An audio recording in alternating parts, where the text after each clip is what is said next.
Welcome back, family, to Elevation 4. I'm Beverly, or B for those of you who are new. Well, welcome. If you're returning, welcome back. All right, we're continuing our series on the outer planet transits. We're taking a look at the outer planets because they're moving. They're on the move between 2024 and 2026, and they're going to change so much for us in the next 10 to 20 years. So the next we have up on our list to look at is Neptune in Aries. Now, if you missed my Pluto and Aquarius video, go back, watch that video because it helps inform Neptune and Aries, and they all tie together. And then we're going to end with Uranus in Gemini. So Neptune in Aries plays a lot off of what Pluto is doing in Aquarius, or I wouldn't even say plays off of it. I would say it assisted in getting the work done, okay? Things are going to be changing, all right? So let's talk about Neptune and Aries transit. So this one's going to happen in 2025. So this is going to be from March 30th, 2025 until March 23rd, 2039. That's when it leaves Aries for good. So we're talking about a 16-year transit here, all right? And the last time Neptune was in Aries was 1862 to 1875. All right, so 1800s, long time ago. Now, Neptune, we gotta look at Neptune. What is Neptune? Neptune is the planet that's tied to spirituality, our intuition, our sensitivity, our compassion, our imagination or artistic creative side. It is also tied to illusions, okay, confusion, escapism, and a lot of those things are born out of the subconscious mind because Neptune is about the subconscious mind, the things that you are not even aware of that's happening on the subconscious level.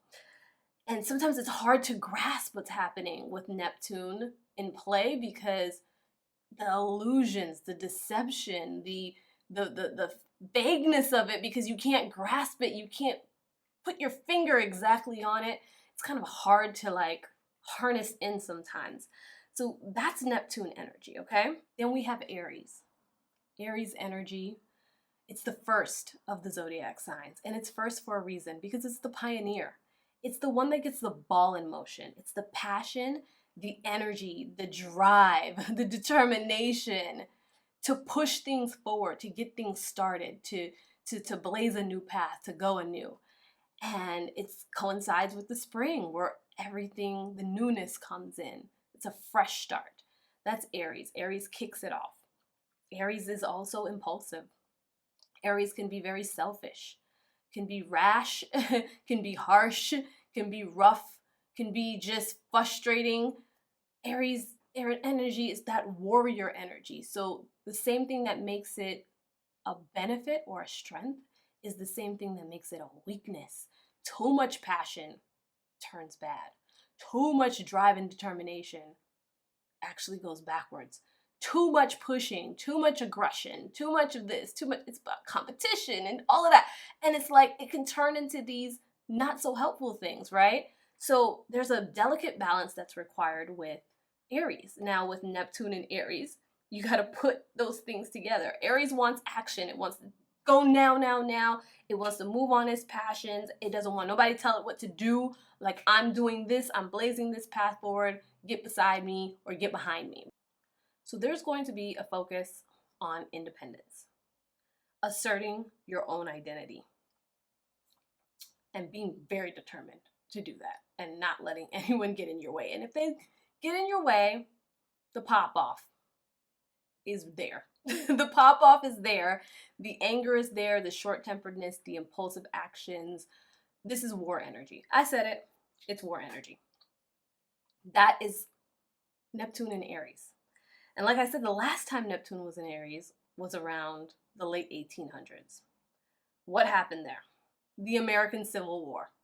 And if you watch the Pluto and Aquarius video, we talked about how the French Revolution happened during that time, how the American Revolution happened during that time, and the Irish Rebellion happened at that time. Now you have Neptune in Aries with this American Civil War. You saw the two completely distinct sides.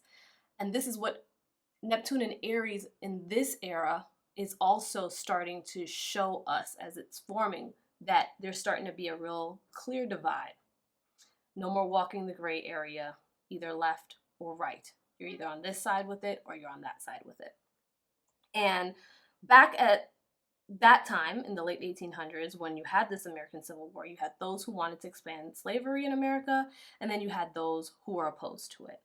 And it became a nasty, all-out fight. I mean, if you went to school here in America, and even if you didn't, you probably learned about the American Civil War because it was a very, very, very, very, very big piece of the history of this country. The theme that is consistent from Pluto and Aquarius to Neptune and Aries is this pushback or challenge to the authority.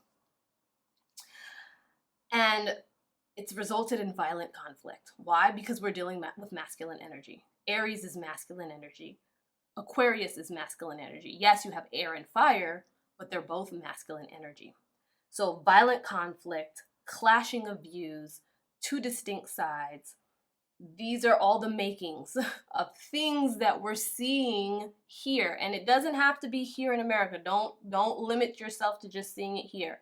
Look at this on the world stage in different places. We're seeing this play out. So with Pluto transiting Aquarius at the same time that Neptune is also going to be transiting Aries, we have all the makings of like some type of war. Now, will the war look the same that it looked like back then? Probably not. Now we have different types of technologies. We could be fighting this war mentally. We could be fighting this war with computers or machines. Let's talk about how Aries is an individual focused energy. And with that comes selfishness, self-centeredness, focus on the individual. It is the polarity to Libra's energy, and Libra is all about the other, outside of self, focusing on the unit. So with the shift, our subconscious shift of Neptune and Aries, one of the things that I think that is going to play out in some way, shape, or form is further breakdown of the family unit.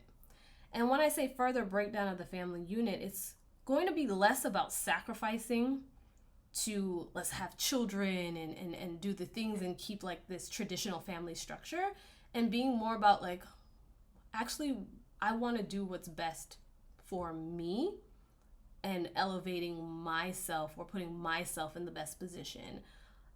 So we already see that there's a decline in people wanting to have children because of the economic conditions, but also because they just don't want the extra stuff that comes along with being a parent and having to shift their focus in that way. And I'm not saying that there's anything wrong with that, but we could see more of that becoming a rise, especially as these younger generations are coming into adulthood. What does that look like in the next 10 to 20 years? So we have to keep that in mind. There can be a decline in those traditional family structures. Another thing that we can be seeing a lot of, because this is all being driven subconsciously, is that Aries energy needs that constant stimulation.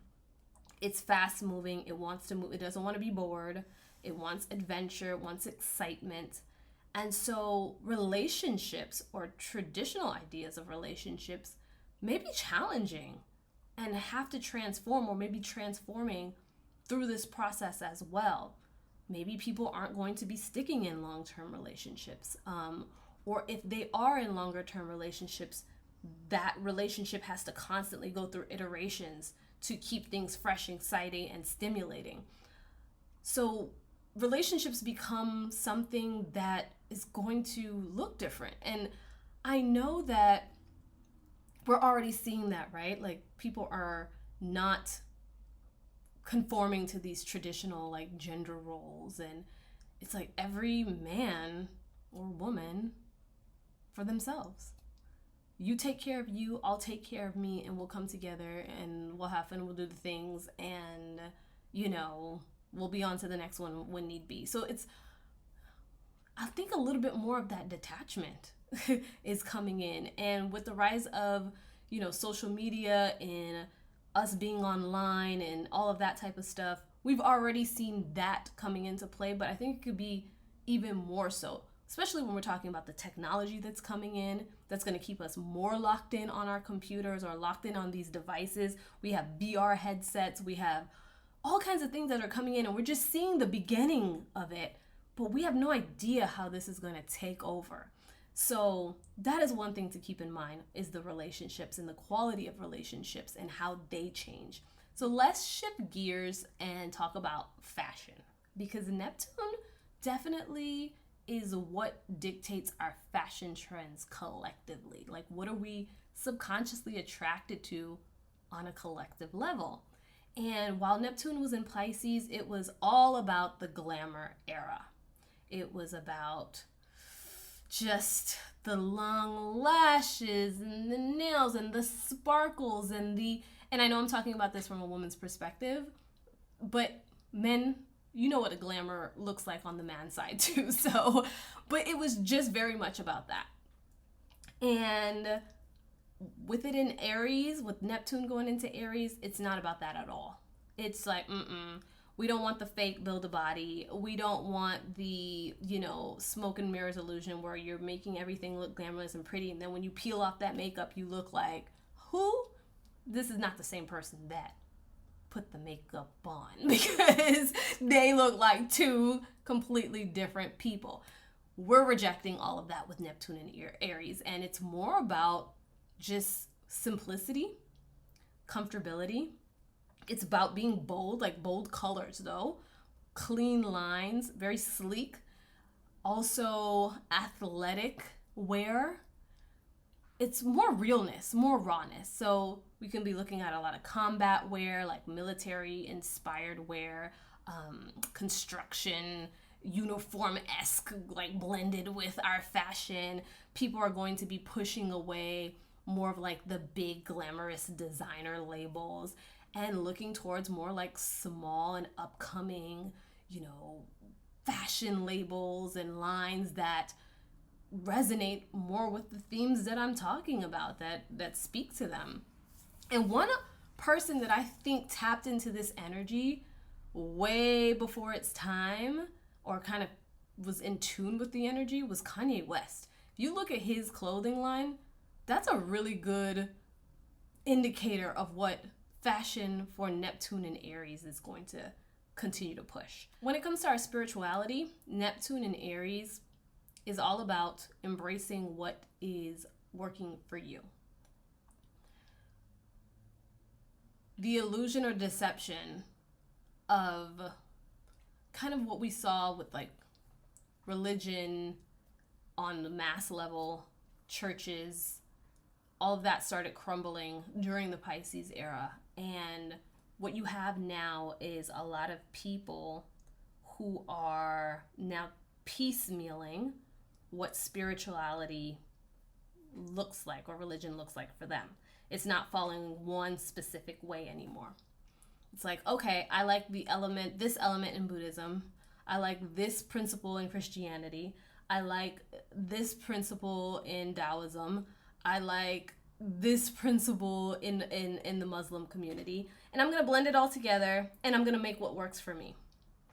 That's Aries. That's Neptune and Aries when it comes to spirituality. Following one's own intuition and what they feel is beneficial to them on the individual level. So the herd pack mentality that we talked about with Pluto and Aquarius very much falls away just in this specific area. Will we still be having some of that? Absolutely. But for the most part, people are going to do what feels true and what feels right for them. They don't want to be told how they want to do stuff or how they want to worship or how they want to connect with a higher source or not. So it's going to be all up to how they choose to move. Choosing and creating one's own path is definitely Neptune and Aries. Also, with all this stimulation of mental energy and all this energy, like actual energy, fire energy coming out in this Neptune and Aries transit, is going to lead to an uptick in, I want to say, mental anxiety and mental conditions. Because you have that Pluto going through Aquarius where things are moving fast and things are, you got those mind attacks, you have a lot of things going on there. Then you have Neptune moving through Aries, and you have a lot here with how your energy is being pulled or called upon, how you're showing up energetically, and that moving fast and rapidly and being impatient with that in moments, and then feeling frustrated or anger when, you know, things aren't going the way that you would like them to go. And I'm speaking about this on a collective scale. So you have a community, you have a society, you have a group that gets fed up, and then that anger rises, and they're either fighting each other, or there's just a lot of mental stuff going on. So it can lead to a mental breakdown and more mental conditioning, more mental conditions coming out than what we see now. More depression, more, especially with the rise of technology, and, you know, the way our communication systems are going to be changing and advancing technology wise.